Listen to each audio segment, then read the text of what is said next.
anak-anak. Hari ini Ibu akan menjelaskan tentang keragaman Indonesia dan persebarannya. Nah, setiap tahun Indonesia mengalami pertumbuhan jumlah penduduk tanggung berdasarkan data Pusat Badan Statistik atau BPS. Ini Ibu ambil dari tahun 2017, jumlah penduduk Indonesia itu adalah 261.890.900 jiwa. Nah, jumlah penduduk tersebut tersebar tidak merata. Setiap wilayah memiliki jumlah penduduk yang berbeda-beda. Misalnya, Pulau Jawa.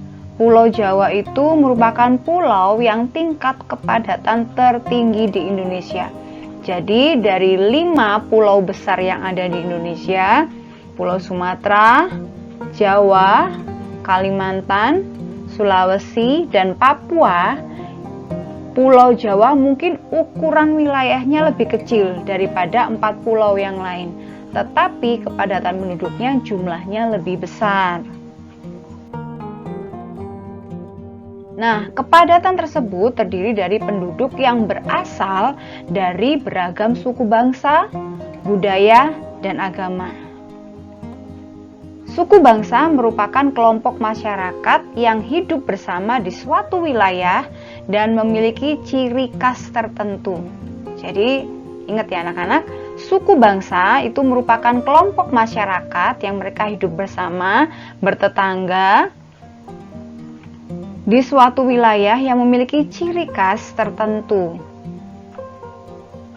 Ciri khas tersebut berupa ragam budaya seperti bahasa daerah, kemudian tari tradisional, kemudian ada senjata tradisional, pakaian adat, lagu daerah, alat musik tradisional, dan juga rumah adat. Itu terbentuk dari saat masyarakat itu berkelompok dari awal.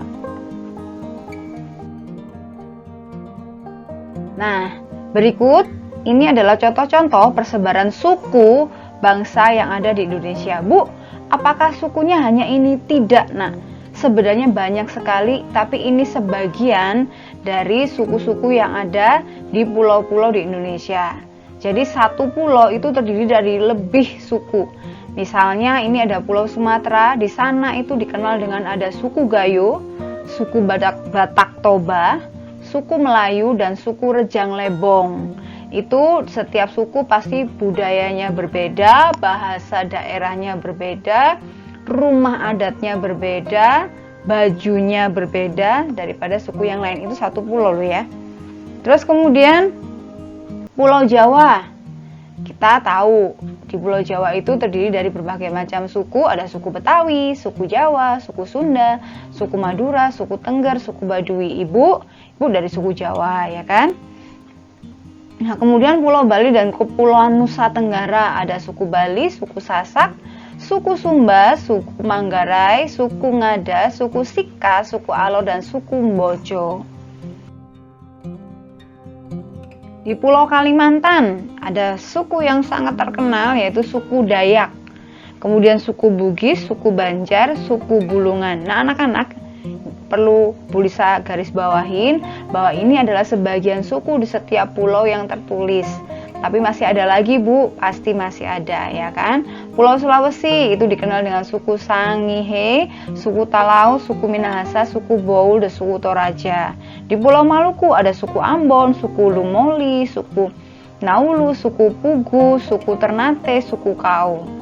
Pulau Papua ada suku Afek, Evak, suku Asmat, suku Dani, suku Biak, dan suku Mandakan. Suku bangsanya ya, nak. Nah, setiap suku bangsa itu, setiap warga negara Indonesia diberi kebebasan untuk menganut sebuah agama dan menjalankan ibadah sesuai agamanya. Di Indonesia itu ada 6 agama yang diakui oleh pemerintah, yaitu agama Islam, agama Kristen, agama Katolik, agama Hindu, agama Buddha, dan agama Konghucu. Nah, anak-anak, selain memiliki keragaman suku, bangsa, dan agama, Indonesia juga memiliki kemampuan alam yang beragam. Nah, dari kondisi geografis Indonesia yang mempengaruhi munculnya beragam kenampakan alam. Masih ingat apa itu kenampakan alam? Kenampakan alam itu adalah sesuatu yang sudah ada sebelum kita ada. Jadi bahasa sederhananya yang menciptakan siapa? Tuhan. Memang ada, bukan manusia yang bikin atau yang membuat. Kenampakan alam di Indonesia terdiri atas wilayah daratan dan wilayah perairan. Nah, sekarang yang kita akan bahas adalah kenampakan alam. Sekali lagi, sama seperti suku tadi, kenampakan alam yang disebutkan ini hanya sebagian yang ada yang bisa kita ingat. Tapi kalau mau menyebutkan semuanya banyak sekali. Mungkin tidak muat dari tulisan Ibu di sini ya. Yaitu kenampakan alam yang pertama, dataran tinggi, dataran luas yang memiliki ketinggian 200 sampai 600 meter di atas permukaan laut. Jadi wilayahnya itu biasanya dengan udara yang lebih dingin, lebih sejuk dibanding dengan wilayah dataran rendah. Nih. Nah, kalau dataran rendah itu luas wilayah memiliki ketinggian 0 sampai 200 meter. Tadi kalau dataran tinggi kan 200 sampai 600 meter. Nah, kalau dataran rendah itu kita temukan di beberapa kota-kota di Indonesia. Salah satunya Jakarta, ya. Dataran tinggi kalau kita sering ke gunung atau ke wilayah-wilayah puncak misalnya, nah itu dataran tinggi ya, Nak. Kemudian pegunungan. Pegunungan ini adalah kumpulan gunung-gunung besar dan kecil yang memanjang. Contohnya ada pegunungan Jaya Wijaya. Dan di sana dikenal dengan salju abadinya. Bu, kok salju abadi? Iya. Kalau di negeri barat yang mempunyai 4 musim, saat musim dingin, ya memang ada saljunya. Saat tidak musim dingin, saljunya hilang. Di puncak Jaya Wijaya adalah satu-satunya wilayah Indonesia yang bersalju. Tapi salju itu nggak akan pernah hilang. Jadi maksudnya makanya sering dikenal dengan salju abadi ya. Pegunungan sekarang. Gunung itu ada tadi pegunungan, sekarang gunung maksud Ibu ya. Permukaan bumi yang menjulang tinggi dengan ketinggian lebih dari 1000 meter di atas permukaan laut. Kalau satu gunung, satu permukaan bumi yang menjulang tinggi itu gunung. Tapi kumpulan dari gunung-gunung dan yang besar maupun kecil itu pegunungan ya. Ada Gunung Bromo, Gunung Merapi, itu gunung-gunung yang sering dikunjungi sebagai tempat wisata. Kemudian berikutnya daerah perairan ini ya. Ada pantai, ada danau, laut, dan sungai. Sungai itu aliran air yang berada di darat. Jadi di daratan kalau ada air yang mengalir, ya kan, itu namanya sungai. Terus danau itu air juga yang ada di darat tapi berupa cekungan, tidak mengalir. Jadi bedanya danau sama sungai ya. Ada di darat, berbentuk cekungan, jadi tidak mengalir, itu namanya danau. Tapi kalau yang mengalir namanya sungai. Kalau pantai itu adalah perbatasan daratan dan laut. Jadi daratan yang berbatasan langsung dengan laut namanya pantai. Laut kumpulan air asin yang luas mengelilingi daratan. Itu luas ya, Nak, salah tulis. Oke, nah ini bentang alam atau kenampakan alam yang ada di Indonesia yang lebih banyak ya. Silahkan nanti kalian pelajari, kalian baca-baca. Bu, apakah ini sudah semua? Belum juga. Banyak yang belum tertulis di sini, tapi ini sebagian kecil lah yang bisa tulis ya. Dari Pulau Jawa, Sumatera, Kalimantan, Sulawesi, Papua, Kepulauan Maluku, Bali, Kepulauan Nusa Tenggara. Ada pantai, gunung, lembah, bukit, sungai, dataran rendah. Seperti yang ada di buku tema kalian, jadi tinggal kalian cocokkan atau kalian tulis ya. Kenampakan buatan sekarang. Kenampakan buatan itu adalah yang membuat siapa? Yang membuat manusia. Kenapa manusia membuat padahal sudah ada alam? Berarti kebutuhan manusia melebihi dari yang sudah ada, makanya manusia membuat sesuai dengan apa yang menjadi kebutuhannya. Misalnya jalan dan jembatan. Jalan dan jembatan dibuat oleh manusia untuk memudahkan mereka melakukan kegiatan sehari-hari. Kalau kita tahu, dulu kita lewat gunung, zaman dulu mungkin mereka masih jalan kaki gitu ya, orang-orang zaman dulu. Sekarang kita bisa lewat dengan mobil. Itu karena manusia membelah gunung atau perbukitan untuk membangun jalan. Kemudian jembatan. Jembatan merupakan kenampakan buatan yang menghubungkan satu wilayah dengan wilayah yang lain yang dipisahkan oleh wilayah perairan. Misalnya dulu ibu itu kalau dari Surabaya mau ke Madura itu harus naik kapal, ya kan? Nah, sekarang tanpa harus naik kapal laut, ibu bisa lewat ke sana dengan melewati jembatan Suramadu. Nah, jembatan itu adalah kenampakan buatan. Berikutnya kenampakan buatan berikutnya yaitu pelabuhan, tempat berlabuhnya dan bersandarnya kapal laut. Ini biasanya berada di pesisir ya. Waduk, tempat penampungan air yang berukuran besar menyerupai danau. Jadi kalau kenampakan alam disebut dengan danau, kenampakan buatannya adalah waduk. Berarti manusia sangat membutuhkan danau saja tidak cukup, akhirnya mereka membuat danau buatan yaitu waduk.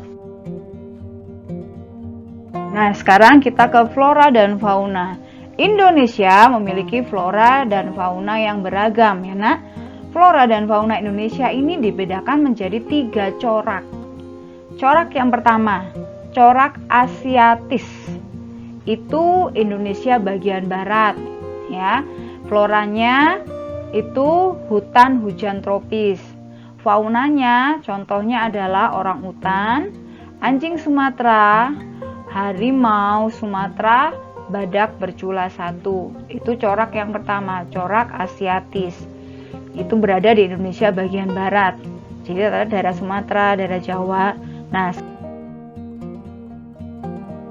corak Australis, Indonesia Timur. Floranya itu flora menyerupai hutan di Sumatera. Faunanya contohnya adalah cendrawasih, merak, kakatua raja, dan kasuari. Nah, yang ketiga adalah corak peralihan. Ini Indonesia Tengah. Floranya itu ada stepa, sabana, ini seperti ini contohnya. Kemudian hutan pegunungan. Ini sabana, ini pegunungan, ini hutan cemara. Terus kemudian faunanya tapir, terenggiling, anoa, dan komodo. Itu contohnya. Oke, kita kembali ke kepadatan penduduk. Pulau dengan kepadatan penduduk terbesar tadi sudah dikatakan di Indonesia adalah Pulau Jawa. Perbandingan kepadatan dari tahun ke tahun sangat besar ya nak. Semakin lama Pulau Jawa semakin dipadati penduduk. Nah, hal ini dikarenakan karena adanya urbanisasi. Apa sih Bu urbanisasi itu? Urbanisasi itu adalah perpindahan penduduk dari desa ke kota. Nah, orang pindah pasti ada tujuan dan alasannya kenapa pindah dari desa ke kota. Nah, ada faktor intern, ada faktor ekstern. Faktor intern, faktor kenapa orang desa itu pindah ke kota. Jadi intern dari diri mereka sendiri, dari tempat tinggalnya, aslinya dia di desa. Faktor internnya adalah 1, kurangnya sarana dan prasarana. 2, kurangnya lapangan pekerjaan, rata-rata hanya bertani misalnya. Atau di desanya di tepi laut berarti rata-rata nelayan. Gajinya murah, mutu pendidikannya rendah, biasanya fasilitas pendidikan kurang. Nah, itu yang membuat mereka ingin pindah dari desa ke kota karena ingin mengadu nasib yang tidak mereka temukan di desa mereka. Itu faktor internal. Nah, faktor eksternalnya yang dari kota, dari tempat yang ingin mereka tuju, karena mereka tahu di tempat yang mereka akan tuju itu faktor adalah 1, sarana dan prasarananya mendukung, lengkap. Banyak lapangan pekerjaan, jenis pekerjaan apa saja mereka bisa dapatkan. Gajinya lebih tinggi. Kemudian pendidikannya mutunya baik. Nah, inilah yang membuat ada pergerakan perpindahan orang-orang dari desa ke kota yang akhirnya membuat kepadatan penduduk di kota itu jauh lebih meningkat dari tahun ke tahun. Nah, pulau yang penduduknya paling sedikit dari 5 pulau besar tadi yaitu Pulau Papua. Jumlah kepadatan penduduk Provinsi Lampung ada 50-100 orang per kilometer. Dengan jumlah penduduk itu ada 9 jutaan ya. Ibu kota Provinsi Lampung itu adalah Bandar Lampung. Terus kemudian di bawahnya jumlah kepadatan penduduk Provinsi Papua Barat. Ibu kota Provinsi Papua Barat adalah Manokwari. Terus kemudian jumlah penduduk Provinsi Banten, dan ibu kota Provinsi Banten adalah Kota Serang. Ini juga ada dari buku kalian, silahkan perbaiki buat jawaban yang salah ya nak. Nah, ini luas-luas wilayah dari halaman 27 atau 32 ya. Luas wilayah Jawa, luas wilayah Sumatera, Kalimantan, Sulawesi, Papua, Maluku, Bali, Nusa Tenggara. Kalau kita lihat dari keseluruhan, kira-kira mana pulau yang lebih luas dari seluruh pulau yang ada di Indonesia?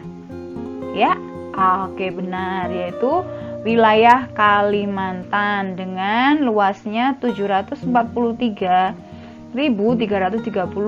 km persegi. Oke anak-anak, terima kasih sudah mendengarkan Ibu. Sekarang selamat mengerjakan, memperbaiki dan menyocokkan dari buku tema kalian tema 1 halaman 27, halaman 32 sampai 35 yang kemarin kalian kerjakan secara berkelompok, halaman 77, dan yang baru adalah halaman 91 sampai 93. Minggu depan kita akan bahas dan kita akan diskusikan bersama-sama. Selamat memperbaiki, Tuhan Yesus memberkati.